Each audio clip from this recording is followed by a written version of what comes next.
Bullies. They often serve as obstacles or reflections of a protagonist's inner struggles. Manhwa bullies are nothing like that. If you don't know, manhwa are colorful webcomics originating in Korea that are made to be read on a digital device. There's various genres unique to the medium, but today I'm diving into bullying. Bully manhwa are stories typically set in school, where the main character is a weak, hesitant coward that gets absolutely tormented by a 17-year-old that looks like he has been working in construction for the last 20 years. The story usually follows one of two paths. Either the main character starts from below zero, and after reaching a breaking point of despair, snaps and goes through significant change in strength, status, looks, or all of the above. The other route is that the main character just starts out insanely overpowered as a mixed martial artist wushu master that can beat the fuck out of anyone. This latter plotline usually has some supporting aspects to explain how the main character is super strong, like regression, or they're a super soldier that came back from war, or they're just an adult cosplaying as a kid. I don't even know. If you can't already tell, the creativity in this genre really is just something different. Now let me tell you, the shit these bullies put these kids through actually makes me worry about what's going on in Korea. A lot of these manhwa are over-exaggerated, but still based on South Korea's school bullying crisis, with a study in 2013 finding that 40% of students researched participated in some form of bullying. I mean, I don't advocate for bullying, but there's definitely levels to it, and the shit these kids do is just straight psychotic. For example, the main character in Devil Returns to School Days gets thrown off a fucking roof and propelled into a coma for 10 years, where he watches his loved ones suffer and is unable to move. And this is after he was already bullied for a year non-stop. Like, these Korean bullies are straight up Avenger level threats. These motherfuckers need to be sent to full lockdown prison and never set free ever again. The bullies don't even feel ashamed or regretful in their actions, and it makes you wonder, like, what is the thought put behind in making this character? There's a lot of well-written antagonists and villains that have real motives and thoughts behind their actions. Though they're not justified, you can understand why they commit their sins. But these teenagers in these series are just straight up evil. I would rather have Thanos get all the Infinity Stones than any of the bullies in these manhwas. Let's look at a series I read recently called Guard Pass.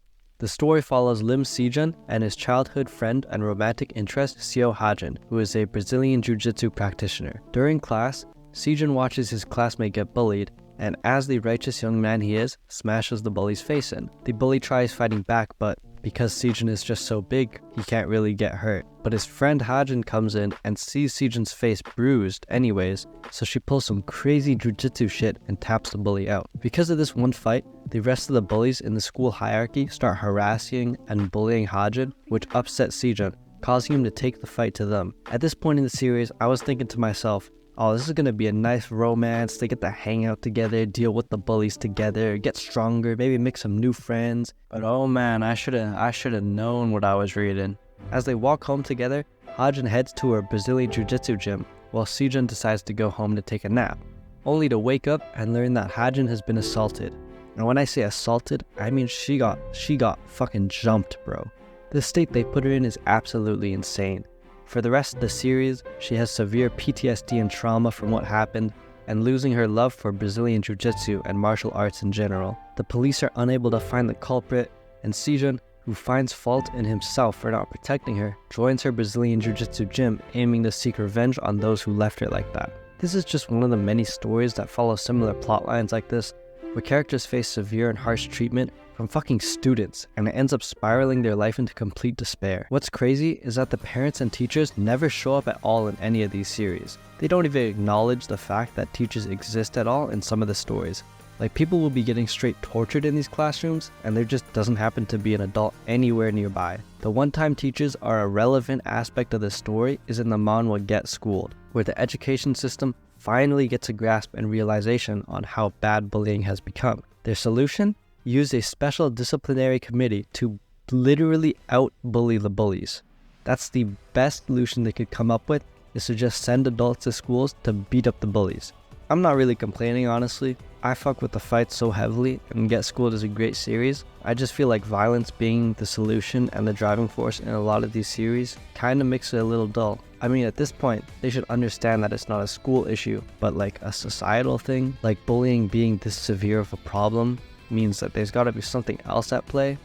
I don't know shit about school or people, so you know what, maybe beating them up is the answer. Usually, once the manhwa starts actually picking up and expanding beyond the first basic cookie-cutter intro, is a unique twist or plot motive that really makes or breaks the story. You can think of bully manhwa in the same taste as isekai, where they just decide to make the character a spider, goblin, or whatever other sick fantasy the author has. Take Viral Hit for example, a manhwa that has recently become really popular due to its new anime. The start of the story is undeniably about school bullying and violence, but later on it becomes more action-centered. Our main character Hobin finds a super small niche YouTube channel that teaches him how to fight, which inspires him to start his own YouTube channel where he fights back against his bully, becoming a famous YouTuber and making hella money. How to Fight is actually part of a connected series universe that sprouts stories in similar fashion about fighting, a lot of them originating in school violence. All these stories, collectively known as the PTJ verse, originated from the very first story the author wrote,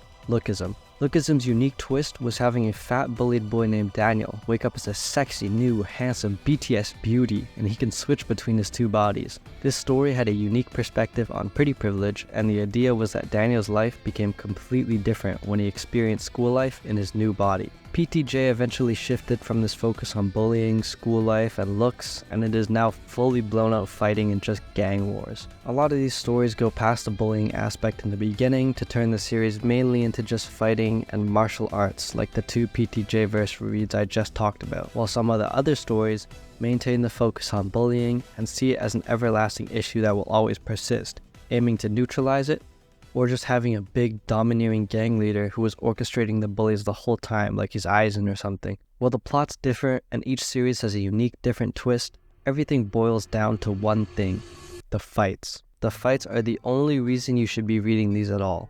I'm not gonna lie, just reading about these punk ass kids beating the shit out of each other feels really nice, and it's just that same power progression you feel when you watch your favorite shonen MC get stronger. A lot of these stories use techniques that are based off of actual martial arts. It feels a lot nicer when the author explains the technique that's like an actual real life thing, even if it's super over exaggerated or just completely physically impossible. The art doesn't hold back, and because it's sort of grounded, our brains can understand the movements physically, making each attack feel real. Now, even though these are fights about high schoolers and like teenagers in general just fighting, these guys do not hold back.